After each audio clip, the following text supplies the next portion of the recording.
यदि तिमीहरूले पहिलोचोटि हार खायो भने चाहिँ दोस्रोचोटि चाहिँ स्ट्रङ भएर आउँछ भन्छ नि। त्यस्तै एक्ज्याक्टली सेम भएको छ हिजो स्पेन भर्सेस साउदी अरेबियाकोमा। किनभने हिजोको गेममा स्पेनले जसरी खेलेको थियो नि, केटा तिमीहरूले बिलिभ गर्दैन होला के, स्पेनको यस्तो राम्रो थियो नि हिजोको म्याचमा।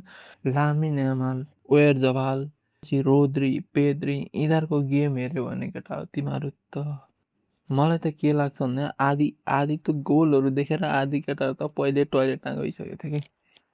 किन मलाई मलाई के लाग्छ भन्दाखेरि चाहिँ यो म्याड्रिड आउने भनेपछि चाहिँ प्लेयरहरूमा छुट्टै उत्साह आउँदो रहेछ कि के रहेछ।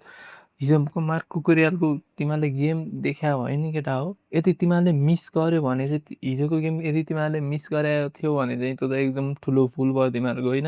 यदि तिमीहरूले मिस गरेको थिएन र मार्क कुकुरेलको त्यो गेम हेर्दै थियो भने नि आमामामा त्यसले लेफ्ट ह्यान्ड साइडको प्ल्याङ्कमा जसरी टेम्पो कन्ट्रोल गरेको थियो नि यो केटालाई।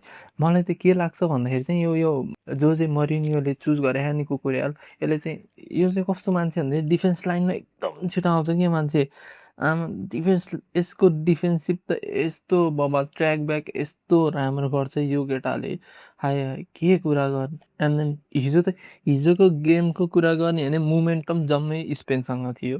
पहिलो हाफदेखि लिएर गेम नसकुन्जेलसम्म पुरै मोमेन्टम स्पेनसँगै थियो।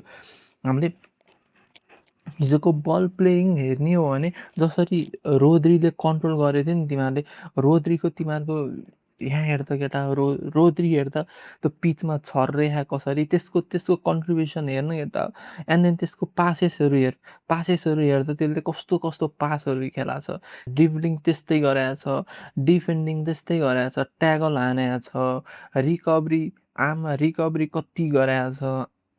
सर्ट हिजोको सर्ट यस्तो अलिकति गएर मिस भएको न त त्यो पनि बवाल सर्ट हानेको थियो। एन्ड देन हामीले पेद्रीको हेर्ने हो भने पेद्रीले चाहिँ हिजो मलाई के लाग्यो भन्दाखेरि चाहिँ पेद्री चाहिँ हल्का अट्याकिङमा गएर चाहिँ खेलिरहेको थियो कि पेद्री जुन लाइक कस्तो रोद्री भएपछि चाहिँ पेद्री हल्का 3 भएर खेलिरहेको थियो। पेद्रीको हिजो तिमीहरूले गेम देखायो पेद्रीले अपोनेन्टको बक्स बाहिर गएर हेर कस्तो कस्तो हेर्दा त्यहाँ कसरी छरिरहेको केटा हो। ओए होए यो केटाहरूलाई सक्दैन क्या, सक्दैन। तिमीहरूले अघिल्लोचोटि जसरी यिनीहरूको यस्तो बेइज्जत उडाएको थियो नि यो म्याचमा साउदी अरेबियाको अगेन्स्टमा हाय हाय साउदी अरेबियालाई त आधी तेल लगाएरै हान्यो। ओहो केटा हो। अनि हिजो चाहिँ यो स्पेनको चाहिँ कस्तो भइरहेको छ भने स्पेनकोले चाहिँ हिजो पहिलो मुभमेन्ट देखाउने नै सर्ट चाहिँ एकदमै हानिरहेको थियो कि केटाहरूले। सर्ट चाहिँ यस्तो हानेको थियो नि आउटसाइड दि बक्सबाट प्रत्येकले जुनले पाएको छ त्यसैले सर्ट हाने गरेको थियो। त्यो देखेर त आए हाय। एन्ड देन हामीले चाहिँ यामालको हेर्ने भने त यामालको पहिलाकै 10 मिनटमा गोल। फ्याबियन रुइजको क्रस यामालको जुन स्लाइड गरेर ट्यापिङ थियो नि आए हाय यस्तो मिठो। यो केटा हामीलाई बिलिभै हुँदैन कि यो केटा जम्मा यो जम्मा 18 वर्षको छ भनेर यार। यामालले हिजो एउटा रेकर्ड मेस्सीको रेकर्ड पनि तोडिदियो जुन थियो सबभन्दा सबभन्दा यङ उमेरमा चाहिँ गोल स्कोरर थियो मेस्सी। त्यसलाई चाहिँ यामालले चाहिँ टुटाएको छ होइन।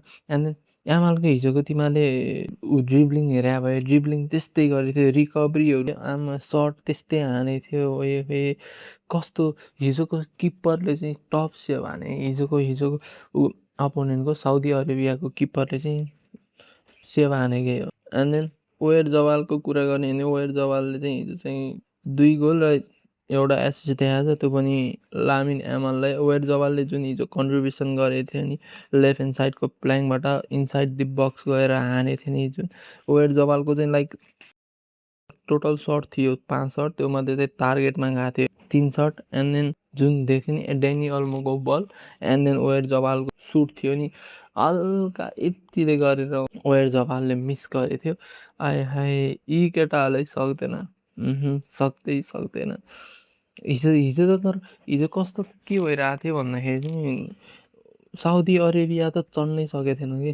साउदी अरेबिया अगाडि चढ्नै सकेको छैन। पुरै मोमेन्टम चाहिँ स्पेनले लिएरै बसेको थियो। अनि लास्टको केही मिनेटमा चाहिँ हल्का मोमेन्टम चाहिँ हल्का साउदी अरेबियाले ग्र्याब गरेको थियो, तर स्कोर गर्न सकेन। अनि हामीले आए पेद्रो पोरोको हेऱ्यो भने तिमीहरूले पेद्रो पोरो र लामिनको कम्बिनेसन नि हिजोको यस्तो राम्रो थियो नि। तर मलाई लामिनको कम्बिनेसन चाहिँ पेद्रो पोरोसँग चाहिँ एकदम सुट भएको जस्तो मैले देखेँ कि। लाइक किनभने पेद्रो पोरो चाहिँ जुन डिफेन्स अगाडि जान्छ डिफेन्स आउँछ, अगाडि जान्छ डिफेन्स आउँछ, यस्तो बवाल खेलेको थियो नि केटा हिजो पेद्रो पोरोले। यो टिमले चाहिँ जे होस् बिस्तारै चाहिँ यो टिम चाहिँ फेरि आफ्नो फर्ममा आइरहेछ केटा। अनि हामीले हिजोको जुन लामिन यामाल र ओयर जवालले जुन पर्फर्मेन्स दिएको थियो नि केटा हो, त्यो पर्फर्मेन्स अनुसार त अनबिटन हुन्छ केटा यो स्पेनको टिम चाहिँ केटा। यस्तै स्पेनले चाहिँ बल्ल मोमेन्टम क्याप्चर गरेको छ। यो मोमेन्टमलाई अगाडि लग्यो भने चाहिँ स्पेन चाहिँ स्योर फाइनलमै